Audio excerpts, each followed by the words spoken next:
استراتژی 7 پرچم یه نقشه راه مدرن برای آزادی و تاب‌آوری جهانیه. تو دنیای غیرقابل پیش‌بینی امروز داشتن گزینه‌های متعدد قدرت حساب میشه، مخصوصا برای کارآفرینا و سرمایه‌دارا.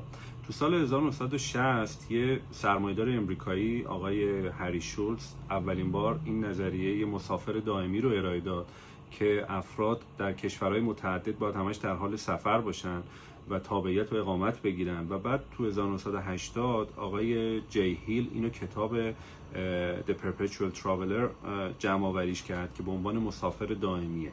و نظریه کلاسیک 5 پرچم رو ارائه دادن که به این صورته که اولین پرچم رو شما تو کشوری میذارید که تابعیت و پاسپورت بگیرید، دومی اینه که جای رزیدنسی و اقامت بگیرید که مالیات کم بدید، و سومی اینه که داراییاتون رو اونجا محفوظ کنید، و بعد در چهارمی کسب و کارتون رو جایی بذارید که خیلی کارآفرینی راحته، و در آخر پنجمی جای تفریح و حیات خلوتتونه. حالا من 2 تا هم به این پرچم‌ها اضافه کردم. یکی پرچم دیجیتال اسست هستش که دارایی دیجیتالتون، دامنه ها، نمیدونم کریپتو، اینا رو جایی بذارید که امنه. و هفتمی پرچم سلامته، تو کشوری که میتونید به سلامت خودتون برسید و آزادانه زندگی کنید.